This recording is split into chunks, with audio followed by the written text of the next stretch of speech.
Hey everyone, welcome to the Tech Banter. My name is Ankur. I'm a tech professional based out of Seattle.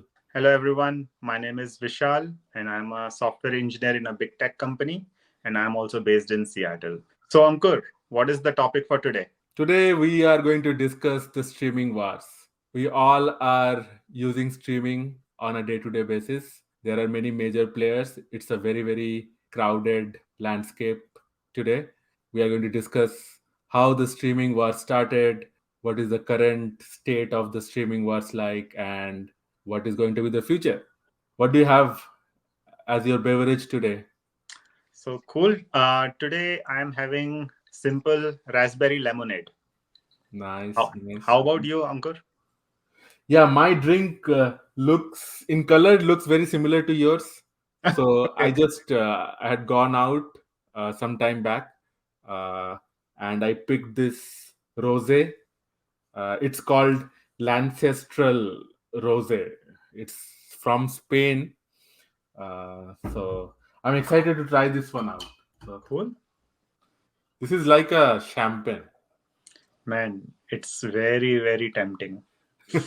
Cool. Cheers, Ankur. Hey, cheers. Okay, so to discuss the streaming wars, right? I thought it will be good to start with going back to the basic and giving some context. So, what is streaming war, right? I think the war is for the most valuable commodity today, which is our attention, right? So, every company, be it a streaming company or a company that sells you something, is eventually vying for our attention. So, on average, an American is spending approximately 7 hours every day on watching some type of content on screen.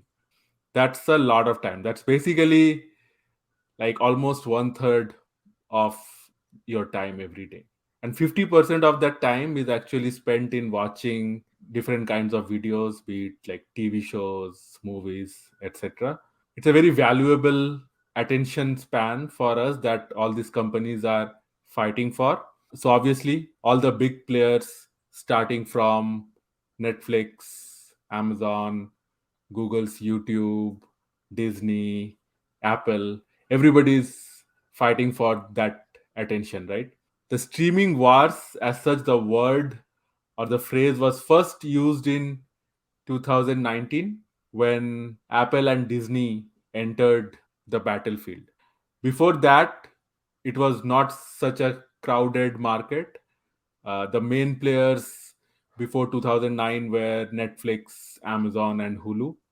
But since 2019, it has become extremely crowded. So up to 2018, there were only these three main players. And then if you look at this particular visual shows 2021, it's extremely crowded, right? Like almost 30 players here. And today is 2023. I'm sure the number is like at least double of what we have here. So obviously, the it's an extremely crowded market, and the competition is very. It's no longer winner takes it all. There are major players fighting for our attention, and then there are a lot of small local players which are very specific to countries, are all fighting for the attention. So it's a very interesting space to discuss what is happening and what is going to happen in the future. So let's dive into it. Biggest commodity, as you said, right? Attention. Every company is fighting for that, right? Um, but let's rewind a little bit and see how all this started, right? Obviously, since all these streaming players gained traction, lot of cord cutting started happening. And I don't know, today most of us don't even have the traditional cable at our homes. So I know that I don't have, I don't think you have it, Vishal, in No. your home. And then yeah, I think a lot of people are moving away from having the traditional linear TV in their homes. For the purpose of this discussion, we are going to focus on the major players mostly. So that would be Netflix, Amazon's Prime Video, Google's YouTube, Disney Plus, and Apple Plus. And we are also going to focus on the three aspects of this streaming war. So I am calling it three C's. So content, cost, and convenience. Content, we all know, it's basically the actual movies or TV shows that we are viewing. So any company that can create a lot of good content that everybody likes to watch has an advantage, because the customers then have a reason to either purchase that content or subscription. uh, then cost, obviously self-explanatory.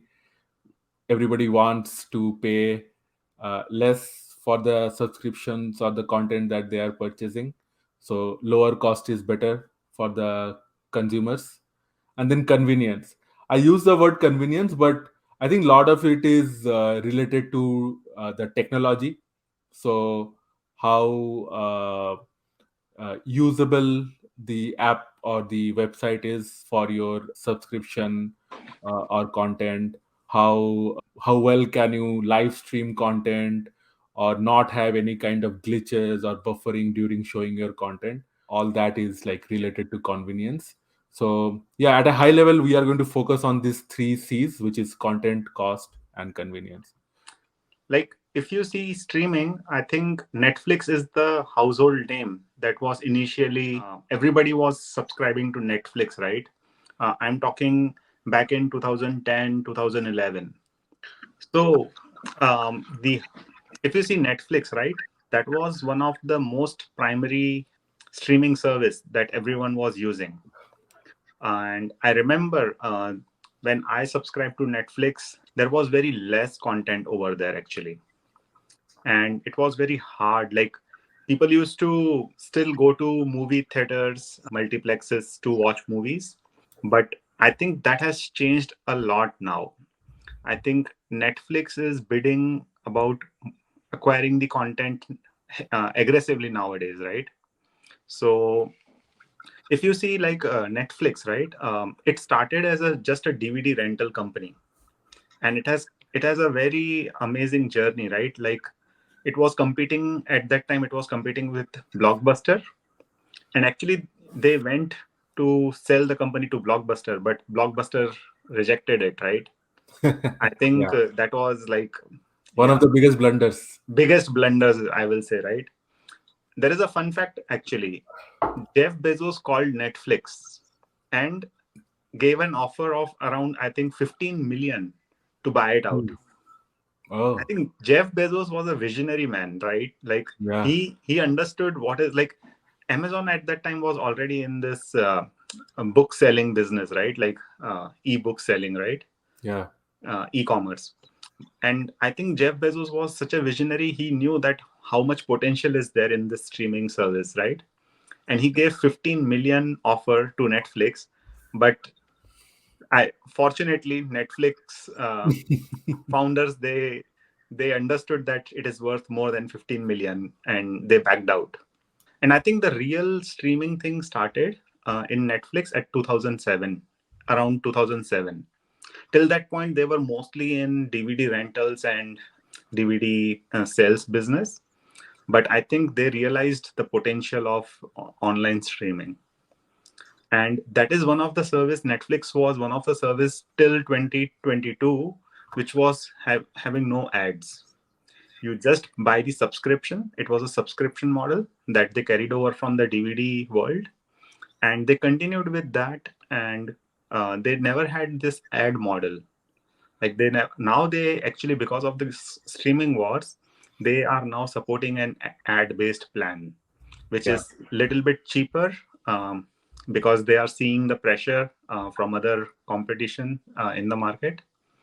And basically this is one of the service today. It is available in 190 countries. I think around the globe Netflix is available. They have a list of 4 to 5 countries, very specific, where they don't publish any. They don't have presence in those countries. If you see the chart, right, the subscriber growth has tripled last, I think, 7 8 years, right? It has tripled. The current subscriber numbers or paid subscribers are around 230 Yes. million. Last year, I think they 4.4 billion profit in 2022. Wow. So so this company, I think this is the epitome of streaming services. But we don't know how long it will hold the crown, right? And that is the reason we are talking about streaming wars. Yeah.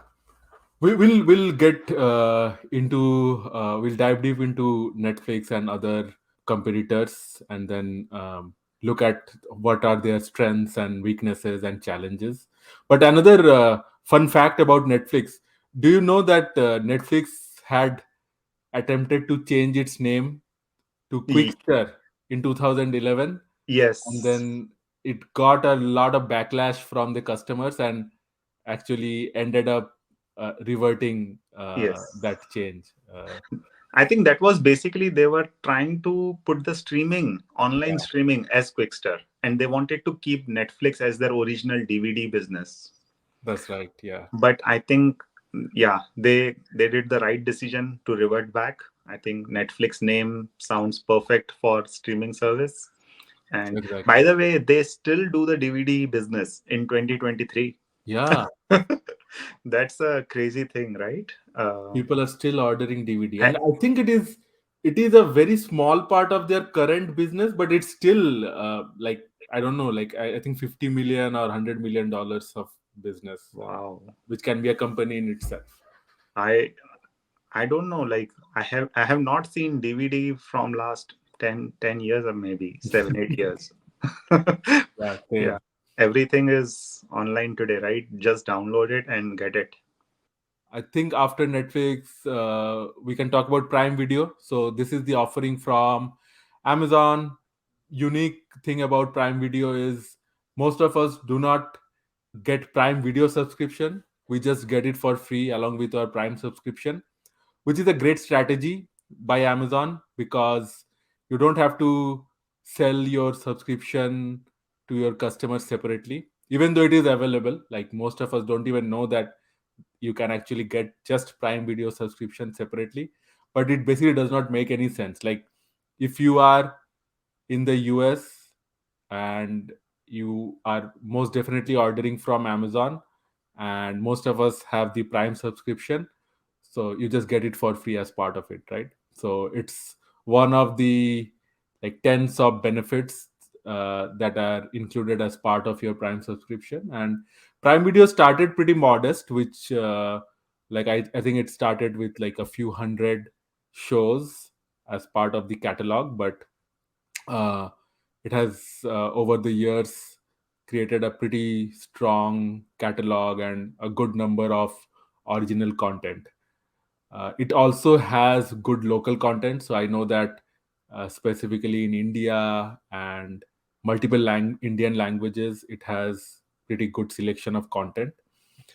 And also the Prime Video platform, it it kind of supports all types of offerings of videos. So you have the ad supported format, you have subscriptions obviously through Prime Video, and then you can also purchase a la carte. So if you just like a movie or a TV show, you can go purchase that. Obviously that's a more expensive options, but that option is there for customers to use. By the way, even I didn't knew that you can buy Prime Videos separately Yeah, outside Prime subscription. I always got Prime Videos as a part of my Prime subscription, yeah, Prime membership. So yeah, like only through you I came to know today that there is a separate way to just get Prime Videos. But I don't think nobody will like to buy that, because exactly. just by adding couple of few more dollars, you get the whole package. So here is the thing, right? Prime Video is basically bundled or is a benefit as part of your Prime subscription, which is like primarily it's a subscription for free 1 day or 2 day delivery, right? Now, Amazon is not in all the countries in the world, right? But your Prime videos, if the studio has rights to stream the video, let's say all over the world, you can technically have the video available all over the world. Now let's say, like, take an example, like a country which does not have Amazon, like a physical delivery of Amazon stuff, right? But the content can be played there. So for those countries, it makes sense to just take the Prime Video subscription because there is no Amazon fulfillment centers or delivery network in that country, right? Okay, So that's why it's probably a very small part of Prime subscription, but that's the reason that that option is there. got it. And yeah, like that's the point which I have here, which is like it is available in most countries. So I think it's available in the same number of countries as Netflix is. And then, as I said, it has a good set of regional content. So So that's what was the year Prime Video was launched? Yeah, so Prime Video launched in 2011 with an initial catalog of 5,000 movies and TV shows. I was obviously part of the original Prime Video launch, so that is something that I'm very proud of. And it's very fulfilling to see that it eventually became one of the main players in the streaming space. Actually, before Prime Video, Amazon just used to sell a la carte uh, TV and movies. So you could rent or purchase TV shows or movies, and you had to actually download the video to watch it. We have come such a long way in such short period of time. Not nobody downloads videos anymore unless you are traveling in a flight or don't have access to internet, right?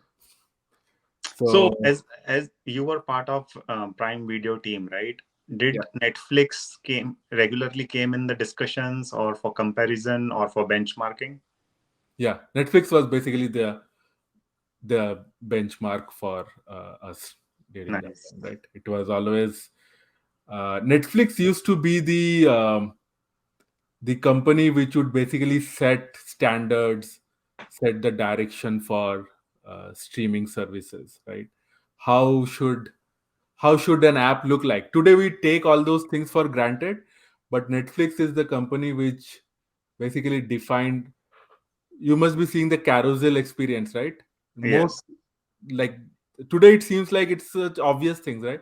But I remember Netflix is the company which first came up with that, and it is so fluid, right? Like you can just move through the carousels and there is no lag and all that. It's very difficult to do. It's a tough technical challenge. Then Yes. things like actually watching a video and not seeing any kind of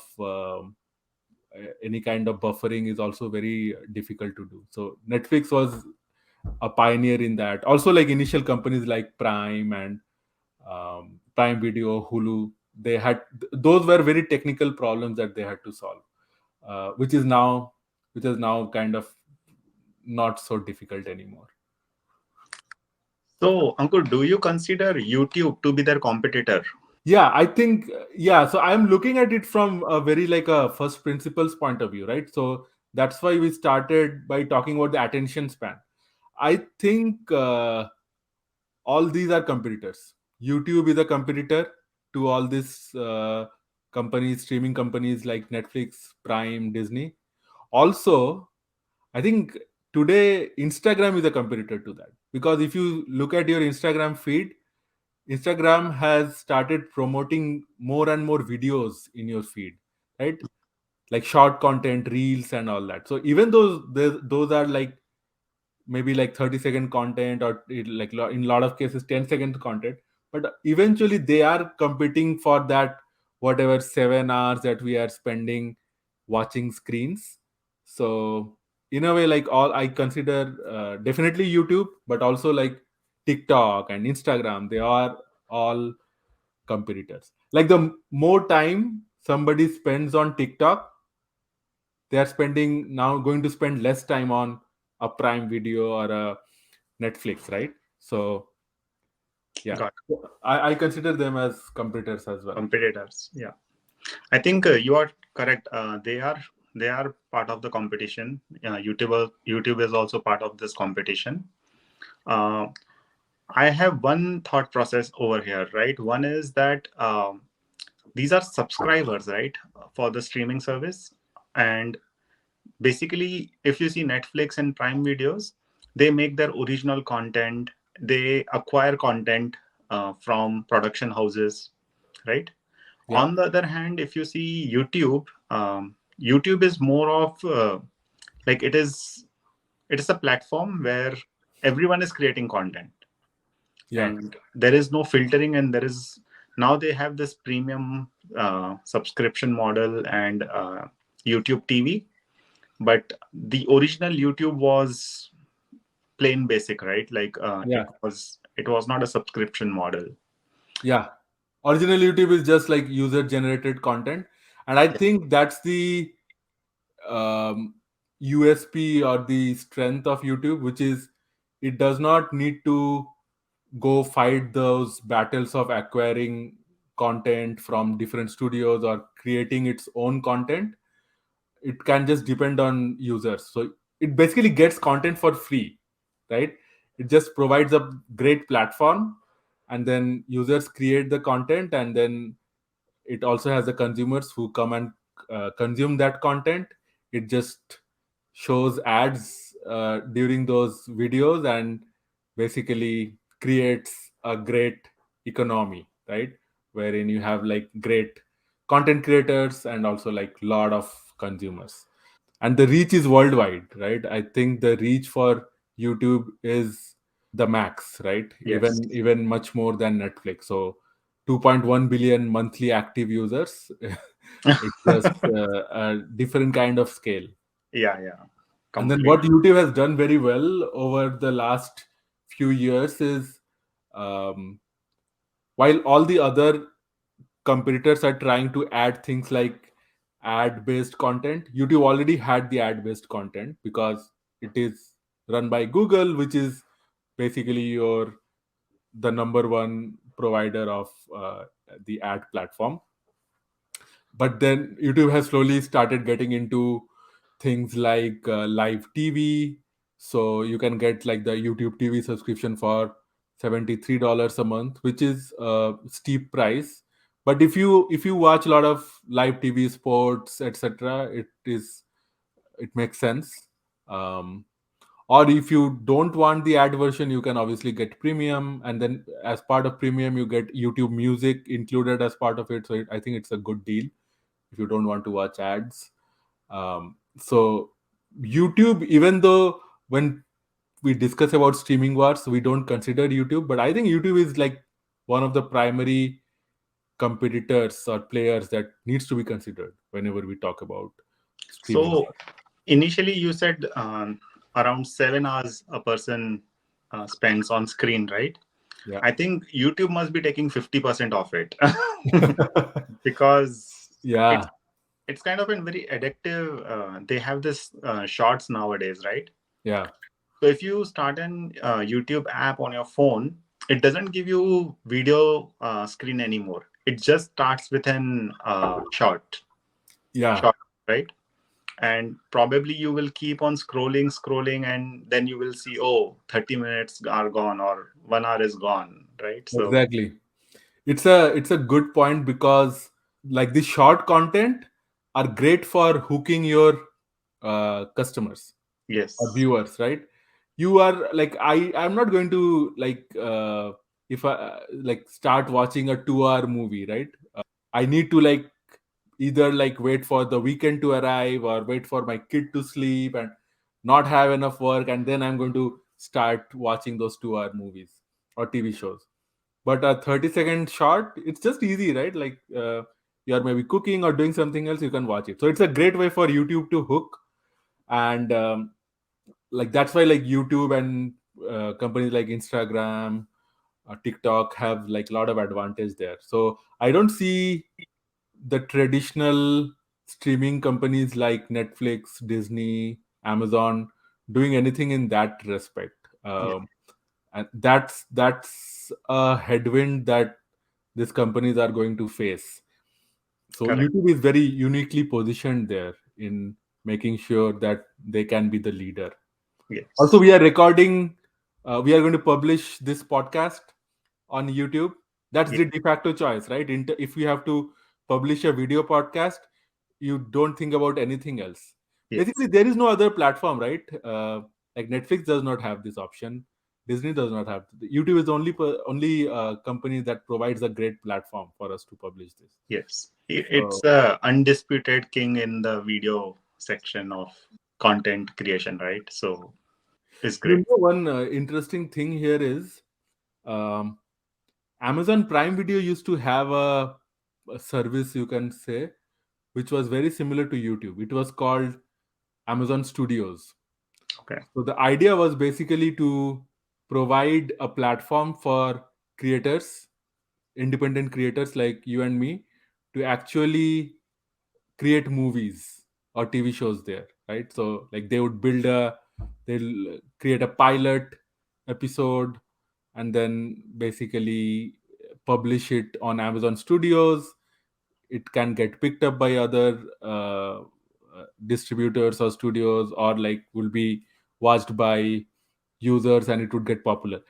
It never picked up, got enough traction. I don't know if it even exists today, but it was a very interesting idea, but somehow it did not gain enough traction. Oh, uh, the idea was kind of very similar to what YouTube offers today, but maybe Amazon should go back to that idea and try it out again. yeah. There is no competition for YouTube. That's how I see the market right now. Exactly. Yeah. So, by the way, there is one another company which is a very old traditional company, but it is very new in the streaming space. Yeah. That is Disney, and they launched Disney Plus in 2019. And it has a very interesting story here, right? Just in couple of years, it has grown to 160 million subscribers. That is exponential growth, I will say. Crazy. Yeah. It's crazy, right? Like if you see Netflix, which is I think almost at this point more than 25, 26-year old company, and they have reached 230 million subscribers. But Yeah. Disney, on the other hand, launching in 2019, I think pandemic was maybe one of the factors, right? Most of the people were at home and they wanted to watch something, Yeah. and I think achieving 160 million subscribers in this short amount of time, I think it's phenomenal growth. Yeah, that I think definitely the timing was crucial, but also I think the content, right? Yeah, The capitalized on the original content point is most important, because Disney has the best content, especially for kids. exactly. So like this is like dating back like more than 50 years. You have like great content, and if you have a kid at home, you definitely have to have Disney Plus. Yeah. So I think the original cost price was also very lucrative. Like it was a Oh, no-brainer to have Disney Plus. I think the price might have changed now, um, but yeah. I think on the price front, what they are doing right now is they already have Hulu and ESPN in their bucket, yeah, right? So they are bundling them together and providing the service, right? So I think cost factor it's a no-brainer in my, like, if yeah, I think right, Disney Plus from cost perspective, it is a no-brainer because they have amazing original content. You get Hulu and ESPN with it. So I think definitely like they are leveraging that strength. Also in this couple of years, they have launched their service in more than 100 countries. So this shows the amount of work that has gone into building this service, right?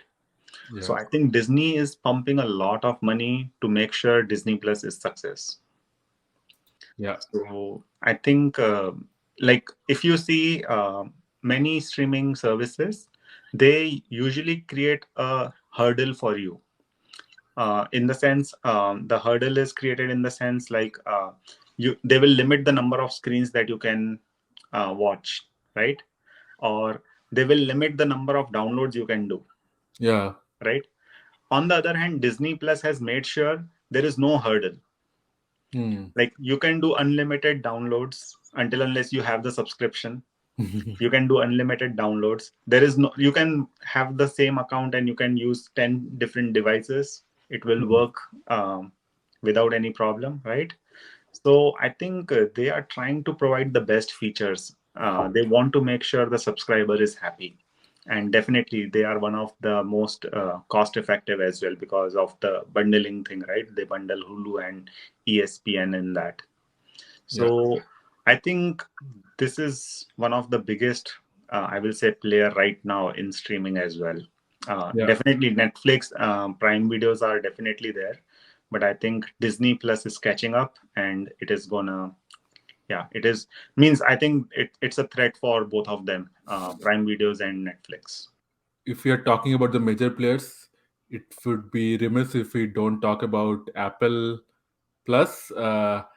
Apple Plus is obviously it's relatively new, but we don't know the actual subscription numbers. Apple does not make it public, but just considering the fact that almost like billions of people have the Apple phones, the Apple Plus subscription has to be a pretty large number.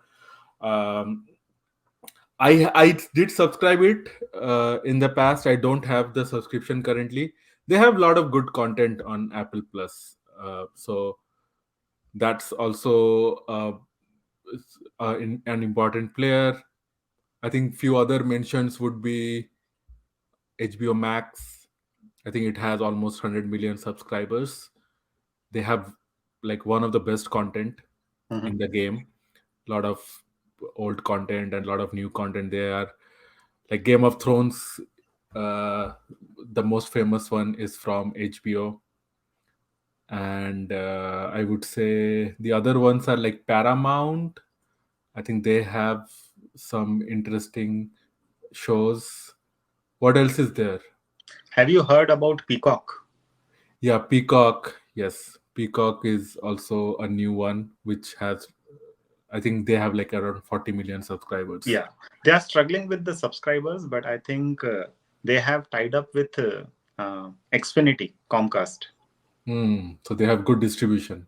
Hmm. So you go to them and you get a internet service from them, and Hmm. they will usually try to like give you this Peacock for free if you sign up for their TV subscription, right? They provide a flex box, and if you buy the flex box, they will say Peacock is free for you.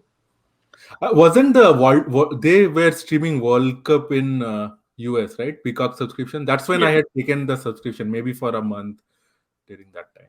I Yeah, think that is also an interesting point. Uh, yeah, Subscribers switching services.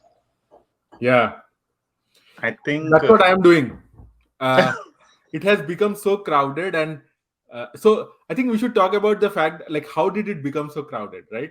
So we had Amazon, Netflix, Hulu, and then suddenly now there are like at least 50 subscriptions, and I'm not like kidding when I say 50. Like literally, you can probably like have 50 subscription.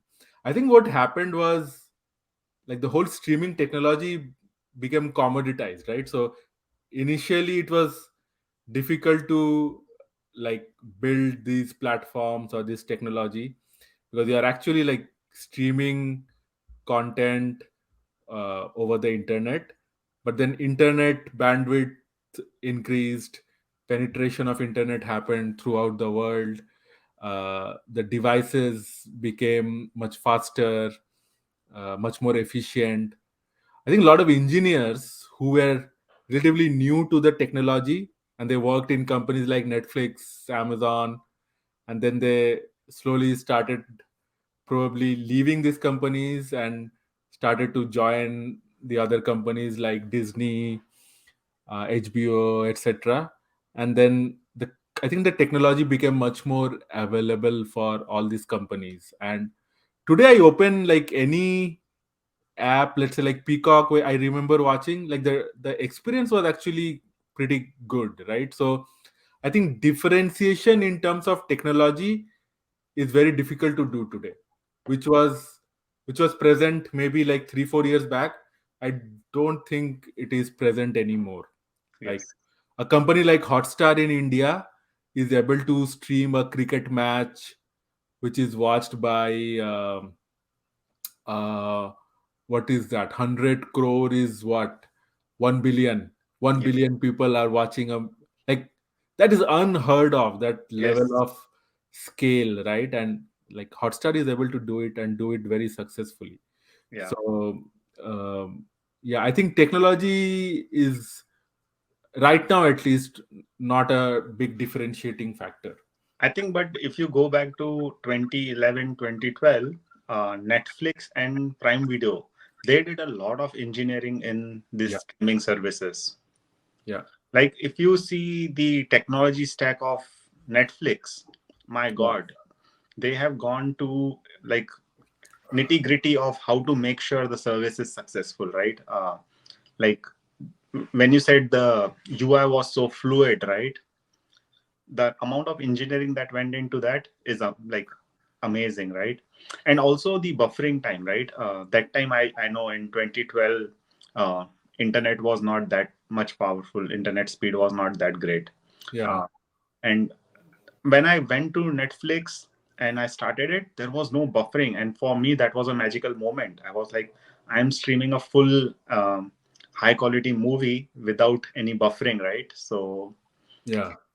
definitely behind the scene, their client and their services, the APIs were working, doing an amazing job, I will say, right? So Yeah, all these companies have to invest a lot in like the whole reliability aspect and the availability aspect, because um, like if you have any kind of downtime, your customers are going to be unhappy and they're going to probably switch to something else.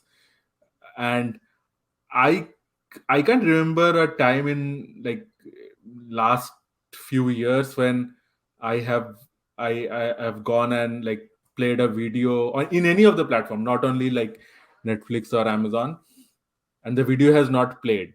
Like, so the quality of service that this companies are providing is actually amazing. So there is a lot of cool, amazing technology to account for all that great service that they are providing. So in our three C's of convenience, cost, and content, I think the convenience part is the most difficult to differentiate today, yes, because all of these are pretty convenient. Uh, what has been inconvenient for me? I think recently my experience of subscribing and like really figuring out the Disney Plus offering was little confusing, because I was not sure, am I paying for Disney Plus as well as ESPN and Hulu? I don't know, like what. I had the same problem, Ankur. When Yeah, I was subscribing for Disney Plus, I got confused whether I will be at the end of the month, I will be paying for all three of them or only for the Disney Plus. yeah. And I think, yeah, that the thing that you said, it resonated with me, right? Like I have faced the same problem. Disney So needs to simplify that. yeah, I think either they should make it that it is always a bundled, there is no separate offering, or Yeah. they should make it more clear on their website. So basically, what I have seen, I have Netflix subscription from almost now 10 to 12 years now, right? And to be honest, I have cancelled it once or twice in between, Okay. uh, but usually I keep it. But on the other hand, for all other subscriptions, like I will tell you, right? I had HBO Max subscription. I kept it for 2 months and then I cancelled it. Hmm. I had Prime Video subscription for a long time, almost Hmm. like 3 to 4 years. And recently, when I saw that, I was spending more actually on Amazon than Hmm. required. And that was the reason I just went ahead and I just canceled it. And I said, let me see if it hurts me, or I can see that there is some delay in shipments, right? am I really feeling the pain of that, or it was just being over convenient, right? So it has been more than a month, I will say now. I don't have Prime subscription. To be honest, I will say I still feel 5 to 10% of pain, because if the delivery comes after like 3 days, I have got used to like 1 day delivery. Yeah, Um, and but I'm not missing the Prime Video thing a lot. yeah, So definitely from streaming war side, I am not missing Prime Videos, right? Because I think all other channels are covering up my attention span, and I'm happy about it.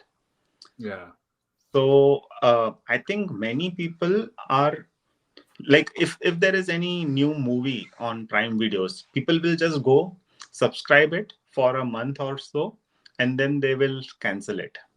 So I think that this moment is going on. Like many people are switching services. yes, So it is very difficult to get a subscriber for a longer period of time. yes. That's definitely happening. What is happening? I think how people are planning it is they're waiting for the backlog to form. Let's say, I think a good example is HBO Max, right? So you want to watch some show, uh, you wait for all the episodes to come out, then you subscribe for it, binge watch everything, cancel your subscription, then subscribe something else. I don't know, Paramount, Peacock, and then do the same, right? Like repeat this. So it's like a cycle of different subscriptions that you're taking. I think some are you're keeping always. Like I think Netflix is the one which people are usually keeping for a long time, but the other ones they are kind of rotating because Yes. how many subscriptions can you have, right? Like I remember there was a point in time I had my mother and my in-laws here, so I had Sling TV subscription, some Hotstar subscription, Netflix, HBO, obviously, right? Like the bill would run into like hundreds of dollars, and then you go and like kind of cancel most of them, right? So I think, yeah, you're absolutely right that everybody is doing something like And that. also, I feel there is a need for having all streaming services in one bucket. Yeah. Like, I don't know, it is only me or this is a general thing. Like, I think all the subscriptions that someone has should be at one place. And you should be able to cancel it, renew it from there, that interface, right? Uh, Hmm. and I think, I don't know if it is intentional or not. All services make it hard to cancel. Yeah. Like, you will have to hoop through at least 5 6 buttons just to cancel the service.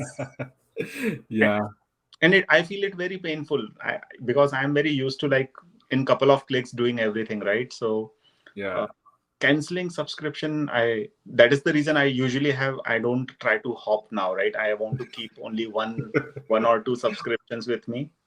uh, There are probably like teams of at least like hundreds, tens or hundreds of engineers just working to make sure that you do not cancel your subscription, or it's like difficult for you to cancel your subscription.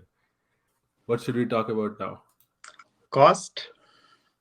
Yeah, so let's start by looking at cost for each of these major players. We have this table here for the monthly and annual cost, and also the video quality that they offer. I think video quality is also like kind of the convenience part. So everybody offers like 4K Ultra HD, right? So no differentiation there. But in terms of cost, if I look at it, I think Apple TV Plus is the one which kind of stands out. Apple TV and maybe like Paramount as well at $5. Mhm. I don't think their selection is as good as a Netflix or a Disney, but at least the entry barrier is like very small. So maybe they are new, that's why the price is so less. So once they increase their catalog, I am sure the price is going to have you go have up. you gone through Apple TV's catalog? Yeah, I did. I think I purchased an iPad and got like 3 months of Apple TV Plus as part of it. I And think. how much did you use it in those 2 months, 3 months time? Did you I think watch? I watched Succession. I think is included in Apple TV Plus. So I watched one season, Okay. which was really good. Yeah, I did watch one season of Ted Lasso, which is also a very popular show on Apple TV. But after that, I cancelled. I didn't want to pay for Apple TV. I used to watch a lot of shows, TV shows, and movies, but nowadays I don't watch most of these TV shows or movies. Right, I'm mostly into like YouTube, so I like to watch vlogs or some type of like documentary type of content or content from like independent creators, a lot of podcasts, and I think most of it YouTube kind of does it for me. So I do have the YouTube premium subscription, so without ads.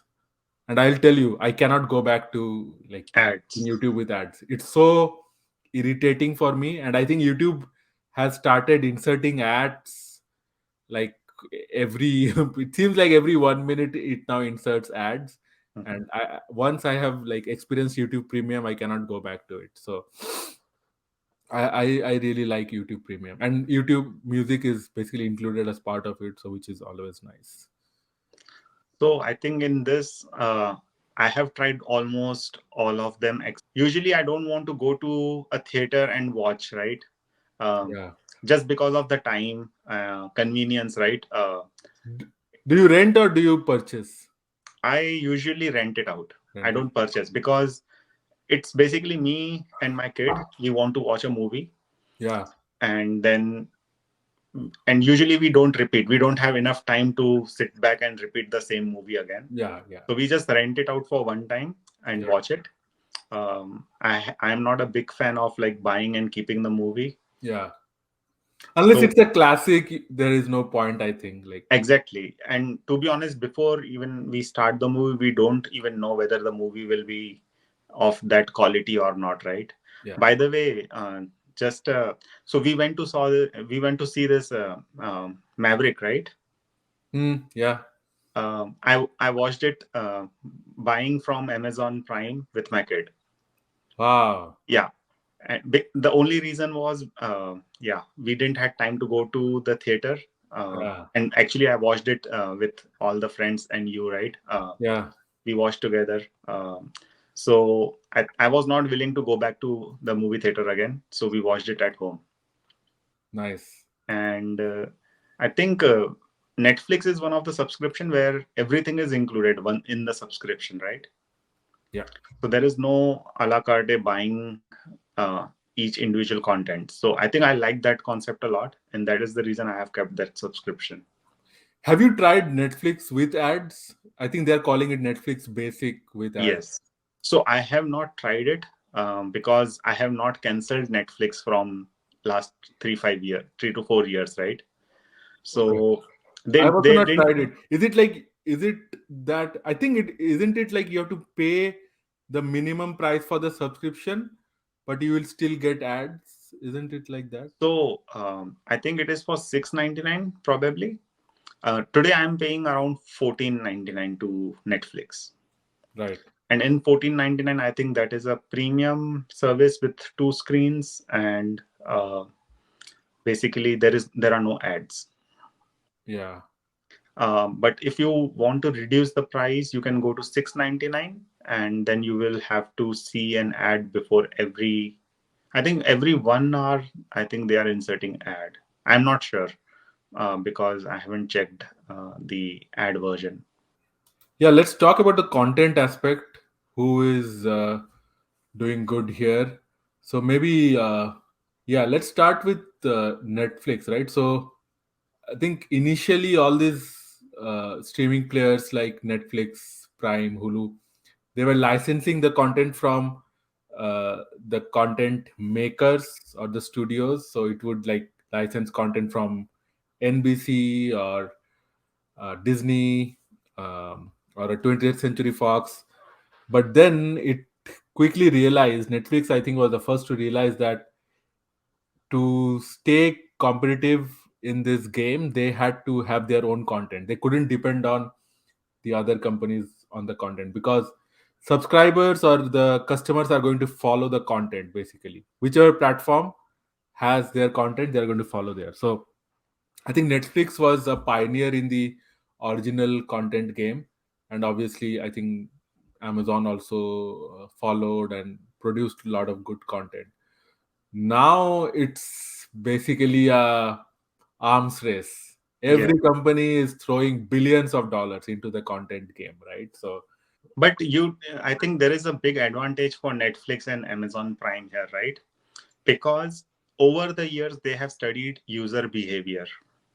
mhm, They know which content is more like, they know the nitty gritty of like the personalization aspect of yeah, what users are willing to watch. Like stand up comedies, I think stand up yeah, comedies came into limelight because of these OTT platforms. yes, that's And a great point. Yeah, other players, they will realize it very late in the game, but these, because they know like how many people are watching this and for how much time, or yeah, is there a repeat, like same show is being repeatedly played on a user account, right?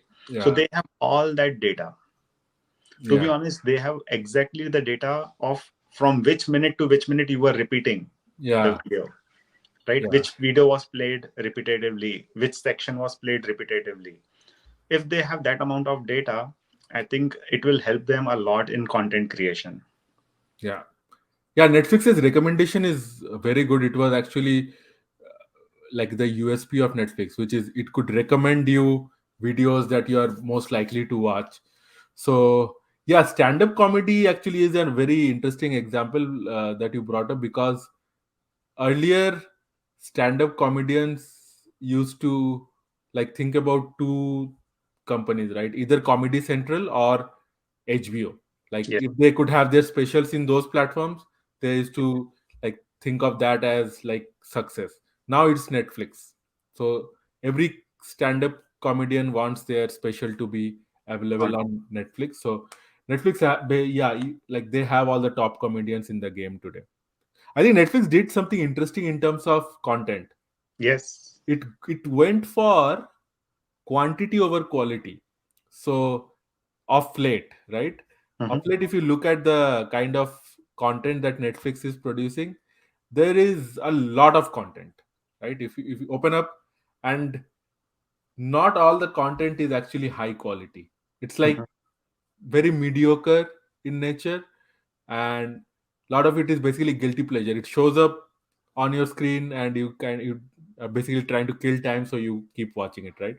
The reason that they are doing, I don't know if it is the right strategy, is because they realize that acquiring great content is very expensive. Like if Yeah. you want to make a very like a movie with a lot of visual effects or a lot of stars, it's going to cost you like hundreds of millions of dollars. They thought they should do some of those, but they should go for the quantity game. So content that can be produced not inexpensively. It's going to like, so that they can like flood your feed with a lot of content, right? So that's an interesting strategy that Netflix has employed. By the way, they hit a jackpot with Squid Games. Yeah, Squid Game. Squid Squid Game. Game was a Have you big. watched it? Yes, yes, I definitely. have actually not watched Squid Game. Oh, you are missing out, Ankur. You are missing out on something very, very special. The interesting thing about Squid Game was, I think, and this could be like a good segue to our next competitor that we'll talk about, is the actual Squid Game versus Mr. Beast, who is like one of the biggest creator on YouTube. He created a Squid Game version of Yes. his show, right? His Squid Game version on YouTube was watched more times. I think some crazy number like a 200 million times or something like that, versus the original Squid Game on Netflix. Uh, so that's again like the power of like content creators, right? I I think think that is a lot fact because YouTube, you mentioned, right? It has 1.2 billion users. 2.1 billion monthly active users. Okay, one. Oh, Not you said 2.1, 2.1, not 2.1. 1.2. No, 2.1. Wow, that is like almost 10 times of 10 times of Netflix subscribers. Almost. Yeah. My God, that is that. If you have 10 times more people watching it, I think that's the reason you said Mr. Beast Squid Games was watched more than the real Squid Game series, right? Yeah. But I think yeah, Netflix hit a jackpot in that, I will say, because they got that content fairly cheap, right? Like they didn't have to pay that big of an amount. I think the second version, the season 2 for Squid Game, is, I think they have to pay a lot for that. Oh, that's coming. Yeah, they say, I think it was official that Squid Game 2 is coming. Squid Oh, Game season 2. that's another smart thing that Netflix is doing, right? I think they are seeing that the competition for English content is very high, so they are actually going after this like Korean content Yeah. or Indian content, Chinese content, right? And they're also making all this content accessible for like non-native speakers. So like we are watching, I think Squid Game is probably like a Korean content, I believe, right? Yes. But we all, I mean, I have not watched it, but I know everybody who has watched it, right? So they're making it very accessible. Yes. Similarly, I see a lot of Indian content which is accessible to people who don't speak the Indian language. I know friends who are not from India asking about it, right? So I think using subtitles and different language settings on their platform, they're making it very much accessible, which is actually very good. Like we want content, like great content from different countries, regions to be accessible to everybody. Uh, so yeah, Netflix is very smart, man. Like Very smart. Yeah. that's why you can never count Netflix out of the game because they Definitely. continue to remain a pioneer in streaming space. I think Disney is doing something interesting. I was reading about it. Is Disney tried to like do the play the game of keeping all their original content in their platform, but they have started seeing a lot of like headwinds in terms of the subscriber growth.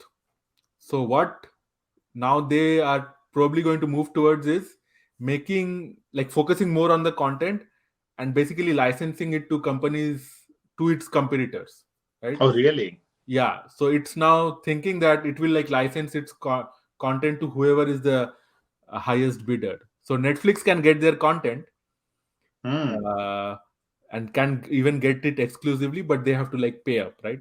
So it's they are pivoting to focus on their strength, which is the content aspect. So Content. that will be an interesting move, I think. One another aspect of content is like live TV, sports. I think that's the area where you have the most hardcore supporters. They are going to like, if you are a cricket follower or if you are a football follower, you are going to pay that subscription price no matter what. Like you don't care, right? Whoever is basically offering that live stream game, you are going to pay for it. And live is important because you don't want to like watch it later, you want Yes. to like experience it live, right? So I think the companies that are focusing on like getting exclusive licensing for live streaming sports have a big advantage here. So I think YouTube is doing good there. I know that Amazon had some exclusive rights for like the football games. Yeah. So I think all these players are spending like hundreds of millions of dollars to get exclusive rights for that, right? I think But ESPN Live is one of the players that I think is very big in sports, right? yeah, And I have subscribed to ESPN Live couple of times because I think there was a World Cup, cricket World Cup that was happening, and I needed to watch it. I think that is the time I went to ESPN Live. Uh, Also, by the way, YouTube TV is also streaming all these live Yeah. sporting content, right? So I think I have taken YouTube subscription also a couple of times for just for the live content, right? So I Yeah. think live content is something that's where you can make more money. I think let's talk about like some of the challenges these players are facing. For Netflix, what do you think is the challenge right now? So Netflix is going through two big challenges, right? One is definitely the live part, right? They don't have any live content section. They have introduced it, but I don't think anybody is getting Netflix for the live content, right? Yeah. Um, Another big thing that Netflix is trying to do is the gaming section. Yeah. So I think when you have a service like OTT service like Netflix, I think gaming is going to be the next big thing. And actually, the when we say streaming wars are going on now, very soon it is going to be turning into a gaming war Hmm. because cloud gaming has taken a lot, like has made a leaps and bounds of progress. Hmm. So people are going to get these subscriptions not only for watching movies but for really playing, interacting with other players, Hmm. Hmm. right? Or even streaming, like they will play a game and they want to stream their content now, right? Hmm. So I think Netflix has those challenges, couple of challenges, which is live TV, live content, and gaming. I think those two things, if Netflix is able to figure out, definitely ad business was a problem, but I think they resolved it very quickly. They have introduced a ad supported plan, so I think that, Netflix is facing some headwinds for profitability. So it went after the customer acquisition initially. So it Mhm. was like the goal was to acquire as many customers as possible at the cost of like more content for free. Like Yeah, imagine like Netflix in India or like Netflix in countries where the subscription cost is not so high, basically discounting yeah, the cost, right? So it went after the content, and then Netflix password is usually shared, right? mhm. So you could have friends who are using the same Netflix account, and Netflix was not cracking down on those. But now I think Netflix is like going after password sharing. So it's going to Yeah. crack down on password sharing. It's going to limit people from just like using it outside their households. So what is that, right? There is basically kind of going after profits and making sure that everybody who is outside a household is actually paying for the subscription. Ad based is also that, like going after some more revenues. Um, so I think the change in economy around us has like where the investors are focusing on profits is also like forcing these companies like Netflix to like go after like focus on the profits right now. So And now earlier the war was getting more subscribers, right? yeah, Now the war is who has more watch time. yeah, The parameter has changed now. It is no more, no one is going to count your number of subscribers anymore because yeah, there is a limit to that, right? yeah, Now it is more of like how many, like watch time, right? How many hours of watch time do you have per month, per day, whatever it is, right? yeah. So I think Netflix, yeah, profitability definitely, as you mentioned, password crackdown. I think, but they have to really come up with more good content, right? Like Squid Game season 2, right? Uh, Yeah. so they have to keep innovating in that space. So this is an interesting infographic. It shows the market share for like most of the top streaming players, starting from 2020 to Q1 of 2023, right? So as you can see, the share of Netflix was like almost 70% of the market, and it has like steadily gone down. Right Yeah. now, it's like below 50%. So it is losing market share.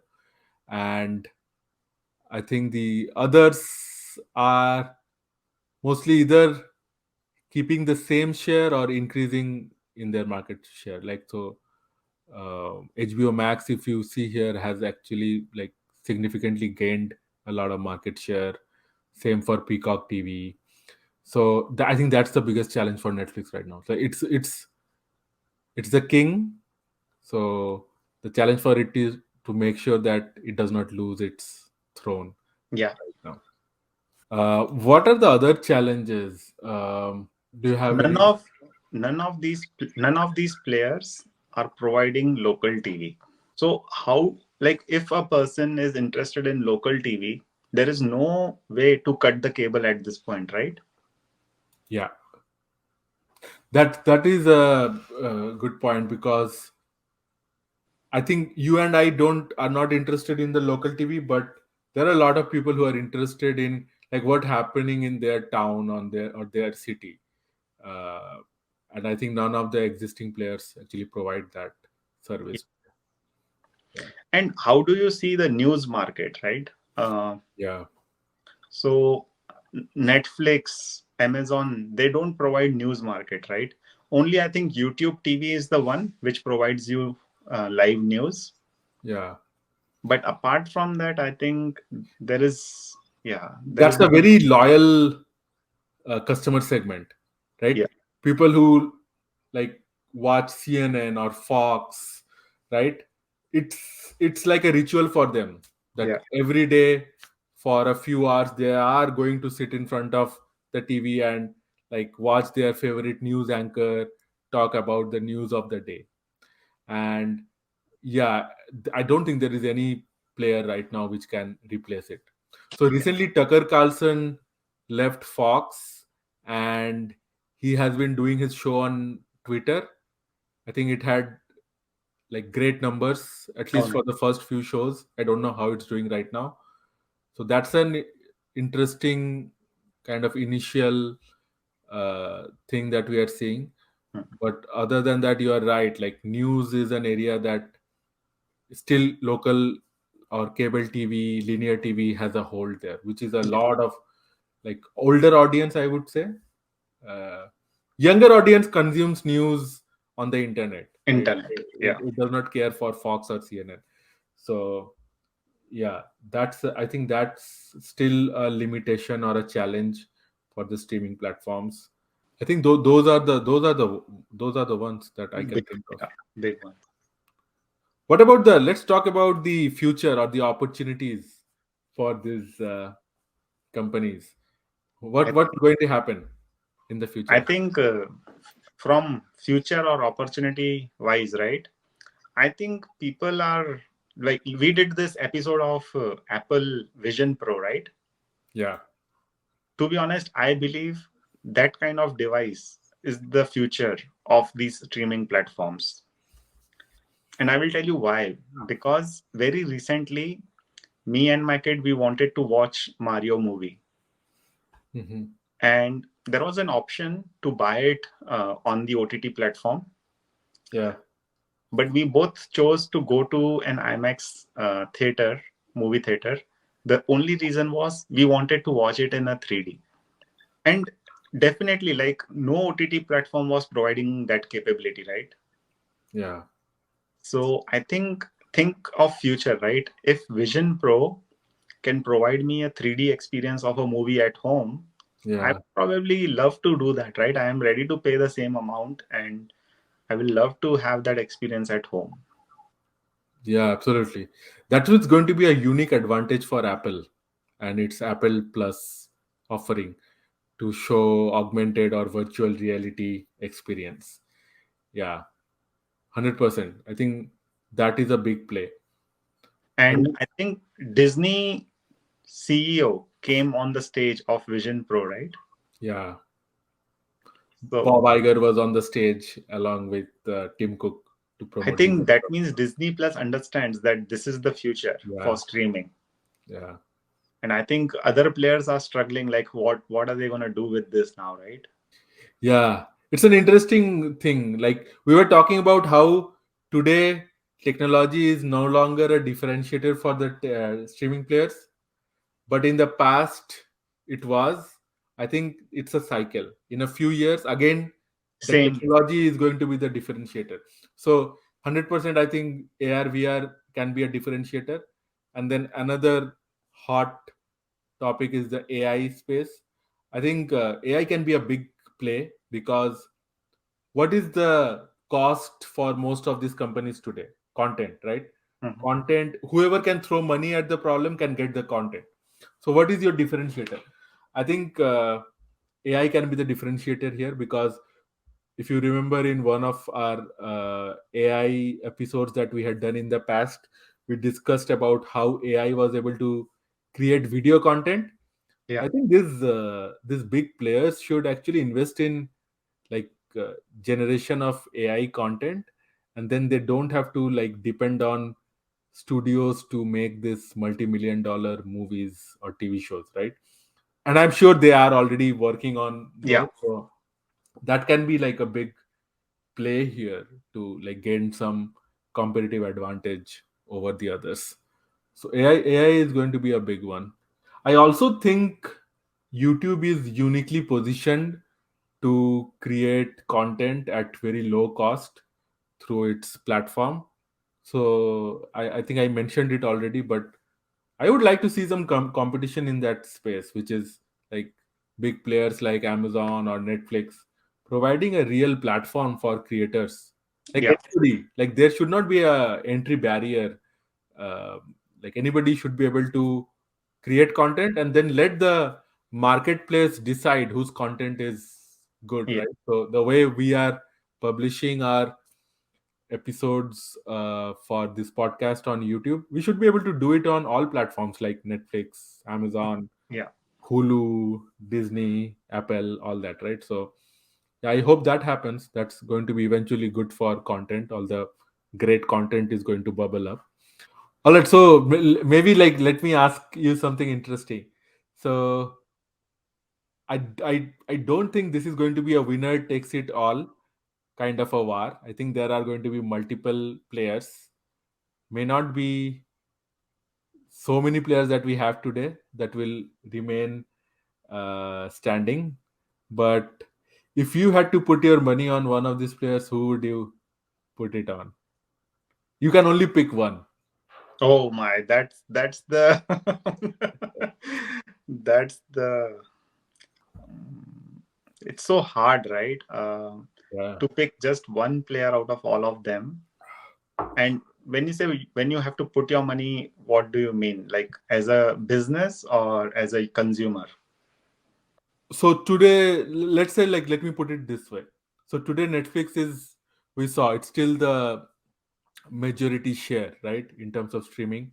Hmm. Who do you think is going to be the majority share owner of our attention 5 years from now? 5 years from now. Uh, Very difficult to say, but I don't know why. I still feel maybe Disney Plus is the only competitor that I see to Netflix right now. So if Disney Plus is able to execute on making sure that it achieves success in that area, otherwise I don't see any other player rather than Netflix consistently providing great content, having the attention span for all the users, and yeah, So being you the are saying that Netflix is going to maintain its yes. dominance. I think I'm saying it will maintain its dominance. The only thing that can block that is Disney Plus, because Okay. Disney Plus content is really really great, Hmm. and they are also taking the right bets in technology wise Hmm. to make sure. And it's a very new service, right? 2019 is, we don't have a lot of history about Disney Plus. If Hmm. the team is able to execute very well in next 5 years, I think they can beat Netflix. That's the only player that I see can beat Netflix. And Okay. if they are not able to do that, I don't see any other player coming. What about YouTube? YouTube, YouTube has its own market, right? But I have not seen many players going to YouTube for a subscribed content. But does it matter? Like, what matters is whether you're spending time on YouTube, right? Versus some other. I I that's why I said like maybe 5 years or maybe more than 5 years. So people who are 15 years old, 20 years old, I think those folks are mostly on YouTube these days or TikTok, right? And in 5 years' time, they are going to be like working and earning. And I think because they are used to like YouTube and watching content created by like users like them, I feel YouTube is actually the one who is very uniquely positioned to only gain like the amount of people spending time on their platform. Uh, Yes, so I think that's what I'm thinking. But here is the thing, right? Netflix is a very innovative company. yes. They have stayed dominant in this space for multiple decades. They have been counted out multiple times and they have bounced back. Not too long ago, their stock was like suffering and like uh, getting like downgrades from a lot of analysts, but the stock has done really well in the past Yeah. 6 months. So you can never count Netflix out. And the exclusivity is the missing piece here, right, Ankur? Netflix plays a huge amount to these production houses to acquire content. YouTube is Yeah, not doing that, yeah, right? So those producers, like if see a movie budget, right? You need some assurity. You cannot just go on YouTube and say, okay, for $15, I will sell the movie. yeah. You need some assurity that, hey, I'm going to recoup my investment, right? And Netflix is taking those bets, putting his own money, getting the content for its subscribers.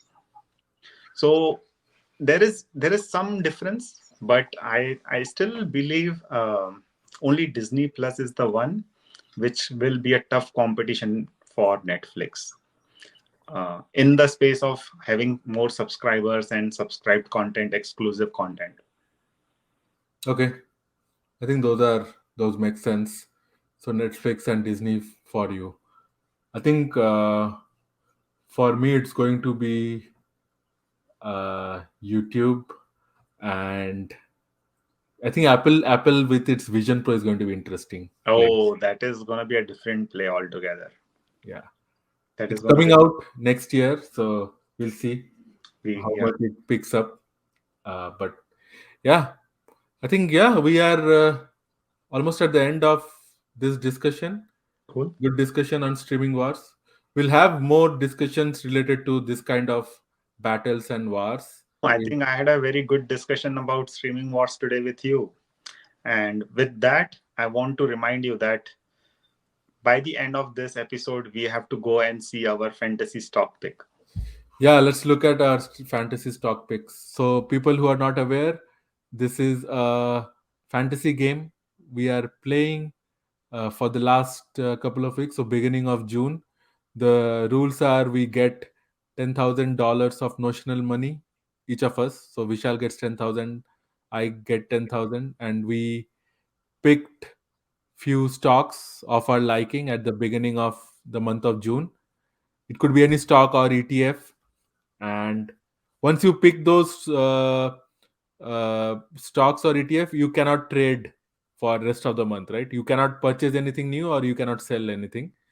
Yeah, and then we basically see how we are doing for rest of the month. Yeah, again, like a disclaimer, we are not experts. Do not take this as investment guidance. Do your own due diligence. Talk to a financial expert, etc. So yeah, let's look at it. Yeah, I invested almost like the entire $10,000, and I had purchased Apple, Meta or Facebook, Nvidia, Airbnb, and Costco. And I am at a total gain of $613. I think the market has done very well this month. because of the, I think, the messaging from Powell about not increasing any interest rates. So I think most of these tech companies had done a lot of layoffs, and even though the revenue has not increased, I think the profitability has improved for all of these companies. So they are generally doing very well. So that's my portfolio, and this is Vishal's. So Vishal, you want to talk about yours? So yeah, for my picks, I went with AMD, Nvidia, QQQ, Apple. Uh, so out of them, I think AMD went red. AMD is down, and the reason for that is they did a chip launch for AI, but Hmm. Wall Street, the market didn't took it in a right way. Like it was not considered to be a competitor to Nvidia actually. Yeah. So that is the reason it took a nosedive and it is in red. And the rest three picks are in green. And I'm at a profit of roughly 300 and around 35 $40, right?